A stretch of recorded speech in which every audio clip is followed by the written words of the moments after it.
ಪಾಕಿಸ್ತಾನದವರು ಮಾತಾಡ್ಕೊಳ್ಳೋದು ಒಂದು. ಈಗ ಯಾರೋ ಬೇರೆ ದೇಶಗಳವ್ರು ಬಂದು ಮಧ್ಯಸ್ಥಿಕೆ ವಹಿಸ್ತಕ್ಕಂತಹದ್ದು ಇನ್ನೊಂದು. ಈಗ ಅಲ್ಲಿ ಅಮೆರಿಕದಿಂದ ಡೊನಾಲ್ಡ್ ಟ್ರಂಪ್ ಅವರು ಹೇಳಿದ ಕೂಡ್ಲೆ ನಾವು ಅವ್ರ ಮುಂದೆ ಮಂಡಿ ಊರ್ಬಿಟ್ರೆ ಆಗ ನಮ್ಮ ಸಾರ್ವಭೌಮತ್ವ ಏನಾಯ್ತು ಅಲ್ಲಿಗೆ? ಅವರು ಏನು ಹೆಡ್ ಮಾಸ್ಟ್ರು, ನಾವು ಸ್ಕೂಲ್ ಚಿಲ್ಡ್ರನ್ನ. ಅವ್ರು ಹೇಳಿದ ಕೂಡ್ಲೆ ಎಸ್ ಸರ್ ಅಂತ ನಾವು ಒಪ್ಕೊಂಡ್ಬಿಟ್ರೆ ನಮ್ಮ ಗುರಿ ಈಡೇರ್ತಾ ಇಲ್ವಾ? ಗುರಿ ಈಡೇರಿದ ನಂತರ ಒಪ್ಕೊಂಡ್ರೆ ನಾವು ಅದಕ್ಕೆ ಸಹಮತ. ಗುರಿ ಈಡೇರಿದ್ಯಾ? ಪಾಕಿಸ್ತಾನಕ್ಕೆ ಶಾಶ್ವತ ಒಂದು ಪಾಠವನ್ನ ಕಲಿಸಿದ್ದೇವೆಯಾ?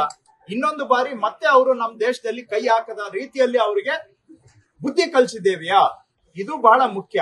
ಸೊ ಇದು ಆಗ್ಲಿಲ್ಲ. ಅವ್ರು ಯಾರೋ ಅಮೆರಿಕ ದೊಡ್ಡಣ್ಣ ಹೇಳಿದ್ರು ಅಂತ ಹೇಳ್ಬಿಟ್ಟು ಜಿ ಹುಜೂರ್ ಅಂತ ಅಂದ್ಬಿಟ್ರೆ ಈಗ ಅವ್ರು ಬೇರೆ ನಾನು ಕಾಶ್ಮೀರ ಮೀಡಿಯೇಷನ್ ಮಾಡ್ತೀನಿ ಅಂತ ಹೇಳ್ತಾವ್ರೆ.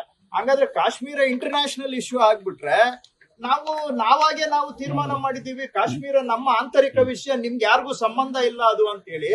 ಈಗ ನಾವೇ ಇಂಟರ್ನ್ಯಾಷನಲ್ ಬಾಡಿಯಲ್ಲಿ ಡಿಸ್ಕಷನ್ ಮಾಡುವಂಗ ಆಗ್ಬಿಟ್ರೆ ಭಾರತ ಸಾರ್ವಭೌಮತ್ವದ ಮೇಲೆನೆ ಒಂದು ಪ್ರಶ್ನೆ ಎದ್ದೇಳುತ್ತಲ್ಲ. ಇವೆಲ್ಲ ಇವತ್ತು ಪ್ರಶ್ನೆಗಳಿಗೆ ಕೇಂದ್ರ ಸರ್ಕಾರ ಸ್ಪಷ್ಟವಾಗಿ ಉತ್ತರ ಕೊಡಬೇಕು ಅಂತ ನಾನು ಆಗ್ರಹ ಮಾಡ್ತೇನೆ. ಲೇಟೆಸ್ಟ್ ಹಾಗೂ ಇಂಟ್ರೆಸ್ಟಿಂಗ್ ಸುದ್ದಿಗಳಿಗಾಗಿ ಬಾಸ್ ಟಿವಿ ಕನ್ನಡ ಚಾನೆಲ್ನ ಸಬ್ಸ್ಕ್ರೈಬ್ ಮಾಡಿ, ಹಾಗೆಯೇ ಬೆಲ್ ಐಕಾನ್ ಪ್ರೆಸ್ ಮಾಡಿ. ಇದರ ಜೊತೆಗೆ ಫೇಸ್ಬುಕ್, ಇನ್ಸ್ಟಾಗ್ರಾಮ್, ಎಕ್ಸ್ ನಲ್ಲೂ ಮಿಸ್ ಮಾಡದೆ ಫಾಲೋ ಮಾಡಿ.